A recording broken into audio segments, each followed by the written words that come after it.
Sekolah adalah tempat di mana anak dapat belajar untuk membuka pikirannya. Di sana mereka akan diajarkan berbagai mata pelajaran. Dalam proses belajar mengajar tidak selalu mulus. Ada beberapa kendala dan hambatan yang terjadi di lingkungan sekolah. Salah satu kendalanya adalah siswa tidak menikmati mata pelajaran tertentu. Kira-kira apa ya penyebabnya dan apa solusinya? Yuk kita lihat podcast bersama Ibu Sally dari SMPN 1 Sumber. Assalamualaikum warahmatullahi wabarakatuh. Apa kabar semuanya? Salam konselor. Sini tentunya saya tidak sendiri. Saya ditemani oleh salah satu guru BK dari SMP 1 Sumber. Beliau bernama Bu Sally. Apa kabar, Bu? Alhamdulillah baik. Ada pepatah mengatakan tak kenal maka tak sayang. Maka dari itu kita kenalan dulu dengan Bu Sally. Assalamualaikum warahmatullahi wabarakatuh. Perkenalkan, nama saya Sally Tindasari. Untuk saat ini saya bertugas di SMPN Negeri 1 Sumber. Kebetulan riwayat pendidikan saya pada saat SMA itu di Pasawahan, kemudian SMA Negeri 1 Pasawahan, kuliahnya di UNU, Universitas Nahdlatul Ulama Cirebon, mengambil jurusan BK, Bimbingan dan Konseling. Dari sejak lulus, berapa lama Ibu sudah berdinas di SMP 1 Sumber? Kebetulan saya bertugas sebagai guru BK itu sudah hampir mau 8 tahun ini. Masya Allah. Dan begitu permasalahan siswa ya, yang Masya Allah juga. Iya. Dari 8 tahun tentu tidak mudah untuk menghadapi siswa dengan berbagai karakter ya Bu ya. Dengan sekian banyak siswa, kira-kira total seluruh siswa SMP 1 itu berapa ya Bu? Kalau untuk saat ini siswa di kita di SMP Negeri 1 Sumber itu 1.100 lebih ya, 1.000 lebih gitu tuh. Itu kelas 7, 8 dan 9. Masya Allah ya. Ada 1.800 lebih. 1.100 lebih. Oh, 1.100 lebih, Masya Allah. Dari 1.100 lebih, kira-kira ada tidak Bu problematika di mana siswa tidak menyukai mata pelajaran tertentu? Kebetulan tema tugas kita hari ini adalah siswa yang tidak menyukai atau tidak menikmati mata pelajaran tertentu. Dari 1.100 lebih ini siswa kita memang ada ya Bu ya, ada siswa yang memang tidak menyukai salah satu mata pelajaran. Nah, itu pun dikarenakan mungkin karena proses menurut anak-anak ini adalah agak susah gitu tuh, agak susah. Tapi ada juga yang memang pada saat itu saja dia tidak menyukai, karena namanya anak-anak ya Bu ya, ada waktu dimana mereka tuh kemudian sebetulnya sih ya wajar nggak wajar, karena kan pembelajaran itu kan harus diterima oleh semua siswa. Cuman memang ada yang kondisinya memang anak ini, aduh saya sebetulnya lagi males nih, misalnya contoh pelajaran matematika. Kadang ada yang memang anak tuh capek untuk berhitung gitu, atau ya balik lagi ke anaknya, memang ada yang memang tidak disukain karena memang susah menurut dia gitu. Ada juga yang memang menurut anak-anak waktunya lagi nggak mood aja untuk berpikir banyak gitu. Wah, Masya Allah ya Bu ya. Memang sepertinya problematika ini dari dulu memang belum terpecahkan kayaknya ya. Itu menjadi PR kita semua, bagaimana untuk mengkondusifkan siswa. Karena tadi saya dengar bahwa salah satu, ada beberapa faktor ya Bu ya. Ada beberapa faktor yang tadi Ibu sebutkan. Kenapa sih siswa tidak menikmati atau tidak menyukai mata pelajaran tertentu, yaitu salah satunya tadi mata pelajaran itu sudah dianggap sulit oleh siswa, dan siswa itu belajar dalam kondisi yang tidak baik-baik aja gitu kondisinya ya. Mungkin moodnya remaja yang naik turun mungkin ya Bu ya. Nah, sekiranya ada tidak Bu faktor yang menyebabkan siswa tidak menyukai mata pelajaran atau tidak menikmati mata pelajaran selain dua faktor tersebut?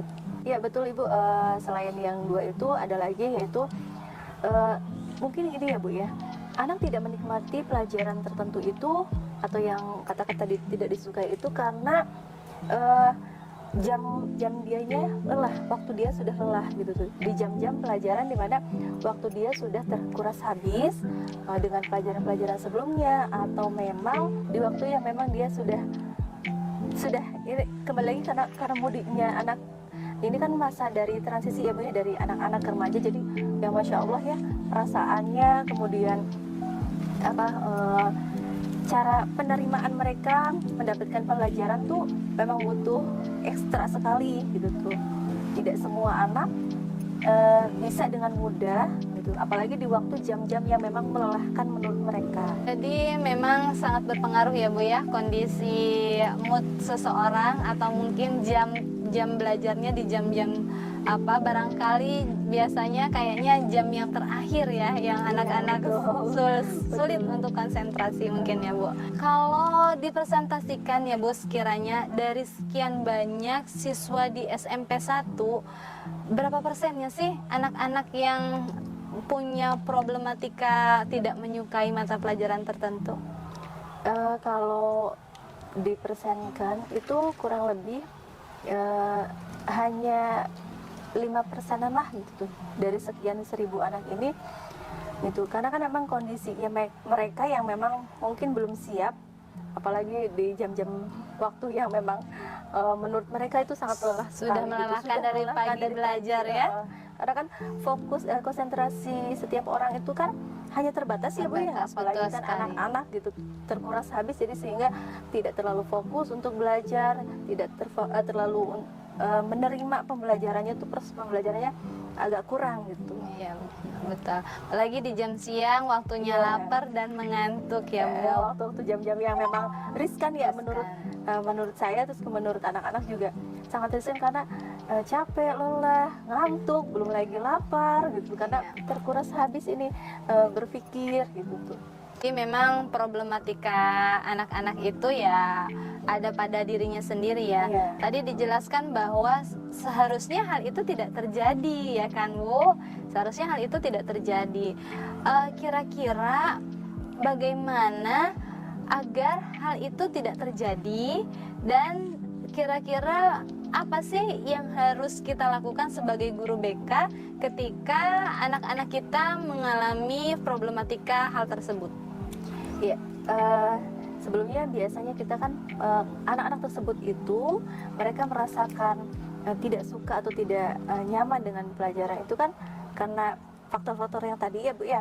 Nah, sebagai guru BK yang pertama kita lakukan adalah konseling ke anaknya, memberikan pemahaman ke anaknya bahwa pelajaran itu, semua pelajaran yang ada di sekolah itu diwajibkan untuk diterima dengan baik gitu. Adapun misalnya tentang nilai itu nilai akhir. Nah, Yang terpenting itu adalah bonus lah ya. itu bonus Apapun lah ya. hasilnya, Apapun yang hasilnya yang penting sudah. mereka menerima dengan baik gitu. Keadaannya juga di kelas juga tertib, kondusif.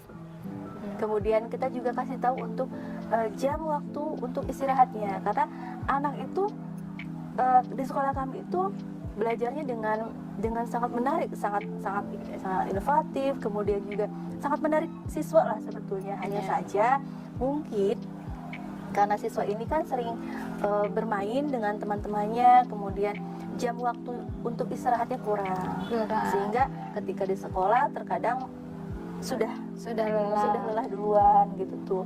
Itu saja sih sebetulnya, memberikan pemahaman yang lebih terhadap anak dengan baik-baik, bahwa semua pelajaran itu, karena semua pelajaran itu kan nanti akan kita gunakan sehari-hari gitu. Memang dibutuhkan ya Betul. untuk anak-anak. Betul, dibutuhkan dan akan terjadi di kehidupan sehari-hari gitu. Jadi sebisa mungkin benar-benar memberikan pemahaman bahwa semua pelajaran itu baik, semua pelajaran itu enak, tinggal kita menerima gitu tuh, bahwa ini asik loh gitu tuh, pelajaran itu asik. Iya. Jangan langsung berpikirannya bahwa ini susah sulit gitu. Kalau misalnya kita berpikirannya ini sulit, ini susah, nggak akan maju-maju. Iya, itulah yang akan menjadi penutup masuknya ilmu ya, Bu ya. Itu. Jadi makanya anak-anak itu harus terus-terusan kita beri pemahaman, kita nasihati bahwa tapi tidak kita marahi ya gitu, hanya memberikan nasihat, pandangan bahwa ini ilmu dan semua harus bisa kita terima gitu. Mereka harus suka dulu gitu tuh. Untuk nilainya besar kecil itu urusan nanti. Yang penting mereka menerima bahwa pelajaran ini harus diterima dengan baik oleh siswa itu, sebagai syarat juga, syaratnya anak untuk menuntaskan nilai-nilai yang harus yang sudah ditetapkan. Jadi mungkin untuk kita para calon BK ya Bu ya, ketika kita mendapat problematika yang dimana anak-anak tidak menyukai mata pelajaran tertentu, mungkin yang tadi Ibu katakan bahwa kita berikan pemahaman ya, konseling tentang pemahaman bagaimana fungsi atau manfaatnya mereka belajar karena untuk kehidupan sehari-hari dan sebagai kewajiban mereka juga ya Bu dalam menuntaskan mata pelajaran atau nilai-nilai yang sudah ditetapkan oleh sekolah, mungkin itu ya Bu ya, dengan memberikan bimbingan konseling ya. Dengan bimbingan belajar, kemudian juga pemahamannya secara bimbingan pribadi ya Bu ya. Bimbingan pribadi maksudnya pemahaman bahwa ini manfaatnya, kemudian kegunaannya, kemudian ini akan dilakukan, akan kalian terima dalam kehidupan sehari-hari gitu. Kemudian bimbingan belajarnya juga pemahaman itu bahwa kalian harus menerima semua pembelajaran, proses mata pelajarannya sebagai penilaian kalian nanti di akhir dalam buku rapor. Nah gitu, jadi adanya evaluasi gitu ya. Iya. Mungkin yang akan membuat, selain mereka tahu manfaatnya mereka belajar mata pelajaran tertentu itu untuk apa, mungkin mereka harus kita ingatkan bahwa nanti akan ada evaluasi untuk sebagai syarat mereka menuntaskan mata pelajaran tertentu kali ya Bu ya. Iya betul itu. seperti itu. Iya, baik Ibu, terima kasih atas waktunya, atas sharing-sharingnya. Mudah-mudahan untuk seluruh calon konselor dimanapun berada, kita selalu dimudahkan ke depannya dan kita banyak belajar dari cerita pengalaman Bu Sally di SMP 1 Sumber. Terima kasih. Assalamualaikum warahmatullahi wabarakatuh.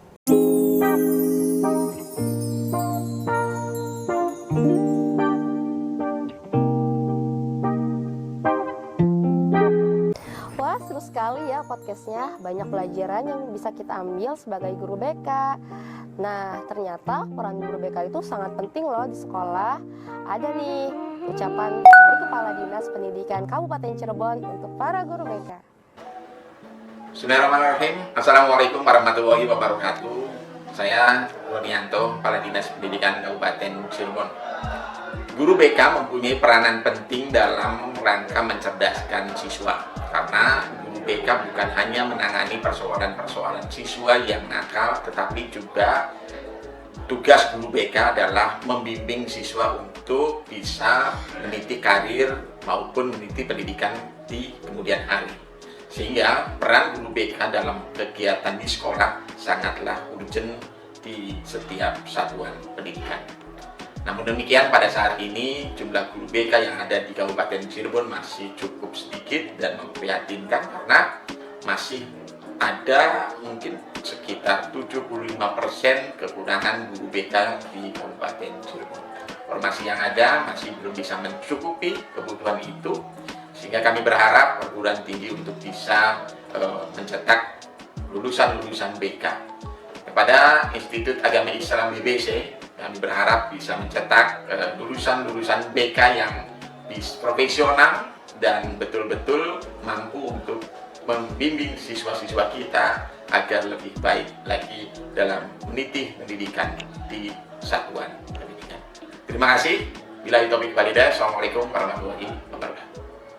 Terima kasih telah menonton podcast kami. Salam konselor.